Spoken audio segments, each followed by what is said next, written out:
안녕하세요. 사다리 경제 유선영입니다.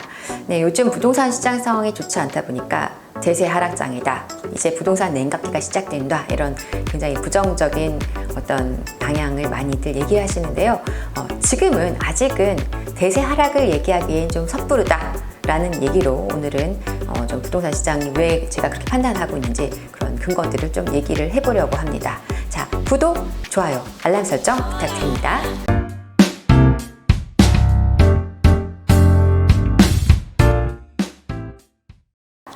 자, 오늘은 그 부동산 시장에 대한 좀 간략한 코멘트를 해보려고 해요. 그래서 지금 시장이 뭐 여러 가지 상황이 좋지 않죠. 거래도 급감한 상태이고요.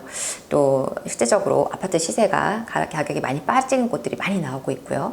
뭐 또 거기다가 또 금리는 또 계속 인상할 것 같은 분위기이다 보니까 이제는 부동산 시장이 하락기에 접어드는 게 맞다 이렇게 진단하시는 분들, 뭐 각종 언론 기사들도 좀 되게 공포스럽게 기사가 나오고 있죠. 거기에 이제 시장에 이런 부정적인 견해를 갖고 계시는 전문가 분들도 굉장히 많이 나오셔서 말씀들을 좀 하고 계시는 상황입니다. 그런데요, 우리가 이제 이 시장에 대해서 여러 가지 체크해 볼 때 시장의 어떤 전체적인 흐름, 가격에 오르고 내리는 그 부분에 어떤 중요한 역할을 하는 가장 많은 기여를 하고 핵심적인 요소가 되는 것들이 있어요. 그것이 사실은 지금 어떻게 움직이는지 이것을 알아야만 정확한 시장 진단이 가능할 텐데 많은 분들이 좀 이런 상황입니다.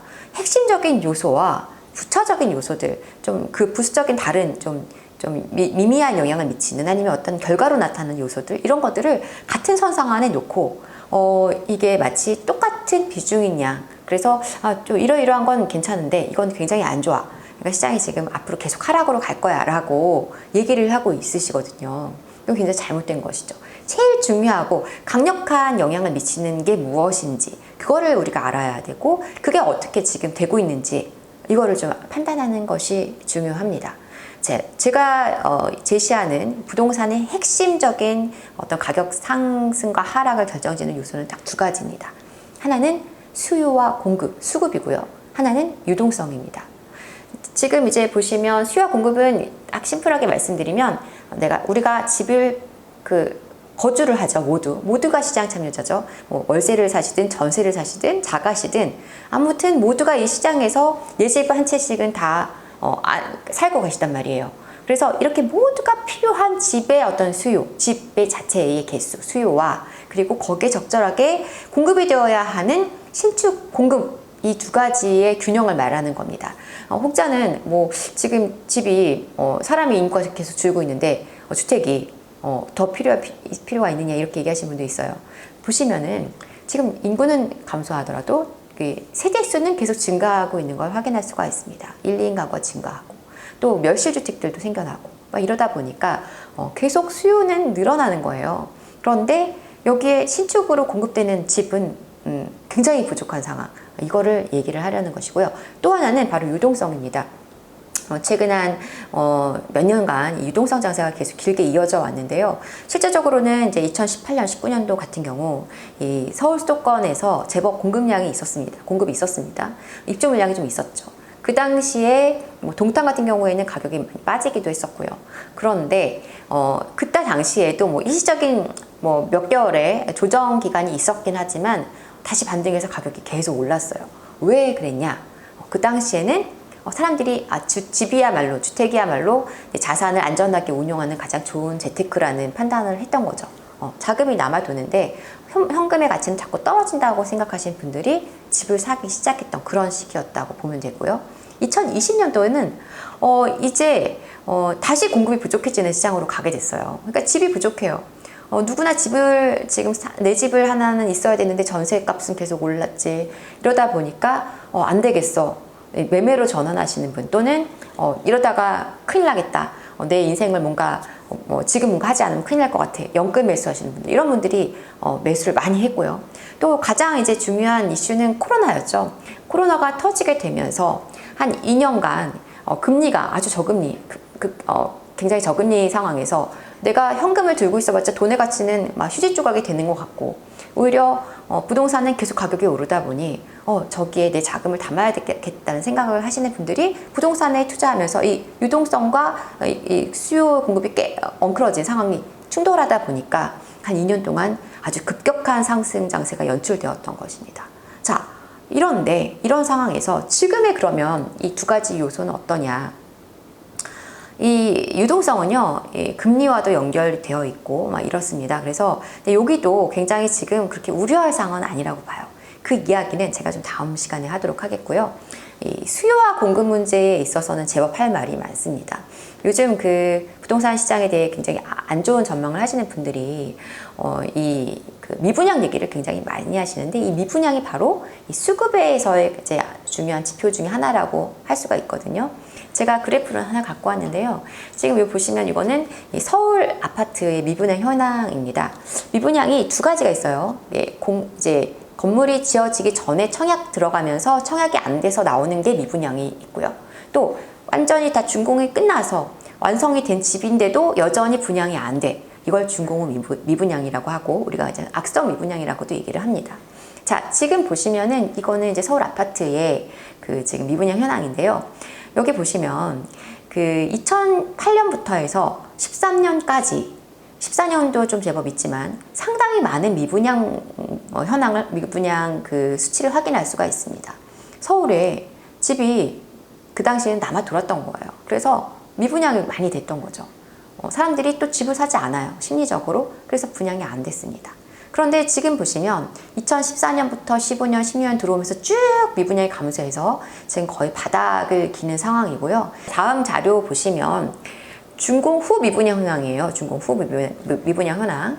상대적으로 지금 그 쭉 빠져 그 과거에 물량이 많았던 2008년부터 2012년, 13년에서 급격하게 줄어드는 모습을 볼 수가 있습니다. 주택이 부족해지면서 미분양이 다 소화가 된 거죠.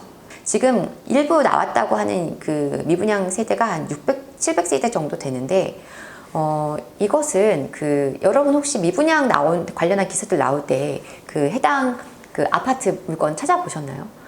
여기 이제 수유동에 있는 물건인데요. 아파트인데, 주변에 입지가 너무 떨어지는 아파트예요. 주변에 아파트가 없어요. 그리고 교통도 전체적으로 가깝지 않고, 그 주택가에 그냥 덩그러니 아파트가 하나 들어가 있는 이런 상황인데다가, 뭐 아주 소형 주택 일부와 그리고 그 30평대 아파트 이렇게 좀 그 구성도 굉장히 우리가 실수요자라도 매력이 떨어지는 그런 구성으로 되어 있어요. 더군다나 좀 살만한 30평대 같은 경우에는, 우리가 9평이라고 하는 30평대 같은 경우에는 분양가가 상당히 비쌌단 말이에요.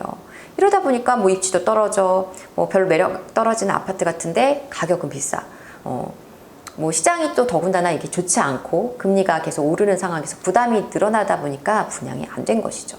이런 것을 놓고 지금 기존에 너무 바닥에 있었던 미분양 현황에서 이게 좀 수치가 쭉 올라오다 보니까 기초 효과인데 사실은 크게 부풀려서 얘기하는 것들을 우리가 좀 잘 선별해서 기사를 보실 필요가 있고요.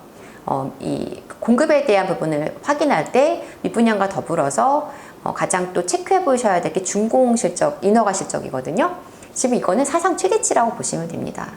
서울 수도권은요, 지금 인허가 물량이라고 하면 이제 뭐 정비 사업으로 하자면 사업식 인가 단계를 얘기를 하는 것인데요. 이러고 나서도 한 몇 년 있어야지 집을 짓기 시작을 하거든요. 그런데 인허가 물량도 지금 굉장히 그 마이너스, 전년 동월 대비 지금 그 7월 국토부 발표 기준으로 했을 때 마이너스 수치고요. 뭐 준공 실적, 그다음에 착공 실적 모두 다 마이너스, 심각한 마이너스 상황이에요. 전국적으로도 준공 착공 실적은 지금 마이너스입니다. 그러니까 지금 공급이 너무 없어요. 이게 가장 시장에는 가장 핵심적인 원리이고 중요한 부분입니다. 이걸 우리가 좀 확인하실 필요가 있는데, 앞으로도 뭐 지금 일부 국지적으로 뭐 세종이라든가 뭐 대구라든가 이런 지역은 물량이 많다 보니까 지금 굉장히 좀 안 좋은 시간을 보내고 있죠. 시간이 지나면 해결되겠죠. 근데 국지적인 그런 어떤 흐름 말고 전체적으로 이게 정말 시장이 지금 안 좋아지기 위해서는 물량이 많이 터져줘야 되거든요. 뭐 예전에 1기 신도시 입주했을 때, 그리고 지금 보시는 2008년, 9년 이때 물건이 많았던 것은 노무현 정부에서 당시에 여러 가지 규제가 터지면서 밀어내기 분양하고 하면서 한꺼번에 물량들이 쏟아져 나왔기 때문에 3기 신도시도 급격하게 진행을 하게 되면서 막 다 터진 거예요. 자, 그래서 지금은 우리가 이 수요와 공급에 있어의 균형이 상당히 깨져 있는 상황이다 보니까 시장이 지금 급락하기 어려운 상황이다. 하락기로 계속 가기는 어렵다. 이 말씀을 드리고요. 이제 이런 지금 시장 상황에 대해서 많은 분들, 어떤 분들은 제가 뭐 하락이 좀 어렵다고 하면은 또 굉장히 언짢아하실 수도 있어요. 왜냐하면 제가 시장이 계속 좀 하락했으면 바라시는 분들이 있으실 거거든요. 왜냐하면 내가 아직 매수에 들어가지 못했기 때문에 조정받으면 내가 사야지 하시는 분들도 있으실 수 있죠. 그런데 이 시장이라는 거는 떨어졌으면 한다고 해서 떨어지는 것도 아니고 홀라라 한다고 오르는 것도 아닙니다. 오르는 적절한 이유, 떨어지는 적절한 이유가 있기 때문에 떨어지고 오르는 것이죠. 그래서 정확한 시장에 대한 날카로운 관심, 또 이 계속 시장에 대한 공부를 하셔야만 우리가 좋은 기회가 왔을 때 그 기회를 포착할 수가 있습니다. 최근에 이제 커뮤니티에서 올라온 글을 하나 봤는데 이런 내용이었어요. 내가 사려던 아파트가 2억 떨어졌더라. 나 2억 벌었다. 이런 내용이었습니다. 저는 좀 그 글을 보면서 좀 착잡했는데요. 이분은 굉장히 잘하신 거예요. 왜냐하면 그 2억이 떨어지기 전에 샀다면 아마 지금쯤 밤잠을 못 이루고 계시겠죠. 내가 산 집이 2억이나 떨어지다니 내가 잘못 샀어 이러면서. 그렇기 때문에 이분이 지금 굉장히 안도하시는 거죠. 큰일 날 뻔했네. 다행이야. 근데 이분은 과연 앞으로 어떻게 될까요? 사실은 지금이 가장 중요한데 왜? 이분이 사려던 그 집이 어떻게 움직이는지 지금부터 계속 열심히 관찰하고 열심히 노려보고 좋은 타이밍을 잡으셔야 되거든요. 근데 제가 볼 때는 이분이 벌써 그런 얘기를 했을 때에는 나 잘못하면 잘못해서 데일 뻔했어. 이 시장에 잘못 들어가서 큰일 날 뻔했어. 안도하시면서 거리를 두시기 시작하는 그런 느낌이란 말이에요. 제가 그 부동산 관련한 다양한 그 톡방에 들어가 있습니다. 근데 이제 뭐 여러 톡방이 있어요. 뭐 개발 사업지 관련한 톡방, 뭐 아파트, 뭐 대단지 아파트 톡방도 있고 막 이런데 거기에서 제일 아침부터 저녁까지 계속 부동산 관련 기사들, 경제 뉴스들 계속 올려주고 그 다음에 정부 정책 발표 나오면 정책 원본 자료 올려주고 블로그 글 캡처해서 올려주고 막 사람들 글 공유하고 서로 토론하는 제일 바쁜 방이 부동산 세팅 다 돼 있고 제일 안전한 어떤 지금 투자가 다 완성돼 있는 이 부자들이 모여 있는 방입니다. 왜 그럴까요? 이분들은 이미 자기 돈이 부동산에 담궈져 있어요. 그러다 보니까 관심이 많을 수밖에 없죠. 그리고 이렇게 부동산 투자를 해놓으니까 정부의 세금 규제에 굉장히 예민할 수밖에 없으니 정책에 대한 관심도 되게 높겠죠. 그리고 이제 이렇게 저렇게 해서 뭐 전세금 올려서 받은 돈, 뭐 해서 받은 돈, 잉여자금이 또 많죠. 이걸 또 어딘가에 좋은 기회만 되면 투자하고 싶은 거예요. 그러니까 계속 관심을 갖고 또 얘기하고 없던 관심도 또 다른 사람 얘기 듣다 생기고 이러면서 계속 정보들이 계속 오고 가는 상황입니다. 자, 그런데 다른 방들은 이제 뭐 좀 저가 아파트를 처음으로 매수하시려는 분들이나 이런 것들은 되게 조용해요. 많이 달라졌어요, 분위기가. 지금 시장이 차분해지면서. 이게 지금 제가 볼 때는 바로 우리가 부의 양극화를 계속 만들어낼 수밖에 없는 상황이 되는 거예요. 이거 거꾸로 돼야 되거든요. 어느 정도 다 세팅 끝나신 분들은 좀 관심 안 가지셔도 돼. 그냥 가만히 있어도 되니까. 투자를 아직 하지 못하신 분들, 이제 뭔가 하셔야 될 분들이 진짜 바삐 열심히 시장 상황을 파악하면서 내가 좀 관심 있던 물건이 지금 가격 얼마나 빠졌지? 이렇게 적극적으로 좀 체크해 보셔야 되는 시기인데 오히려 거꾸로 되어가고 있다는 거죠. 굉장히 안타까운 현실이고요. 어느 정도 다 안정적인 자산을 확보한 분들이라면 상관없지만 아직 그러지 못한 단계에 있는 분들이라면 사실은 정말 남들과는 좀 다른 선택을 해야만 합니다. 남들 가는 만큼 가고 뭐 남들 쉬는 만큼 쉬면 다른 결과를 만들어낼 수가 없겠죠. 남들이 쉴 때 가고 남들이 막 갈 때는 조금 조용히 눌러있고 이렇게 다른 전략을 취해야만 우리가 원하는 그 부의 사다리에 오를 수 있습니다. 여러분들이 더 나은 삶을 위한 그런 부의 사다리에 꼭 올라타셨으면 하는 바람이고요. 다음 시간에는 지금 이 부동산 시장에 대한 좀 더 그 유동성 관련한 그리고 전월세 관련한 이런 내용들을 함께 엮어서 또 한번 방송해 보려고 합니다. 다음 시간도 많이 기대해 주시고요. 여러분들의 부의 사다리에 오르는 길을 늘 응원하겠습니다. 감사합니다. 구독, 좋아요, 알람 설정 부탁드립니다.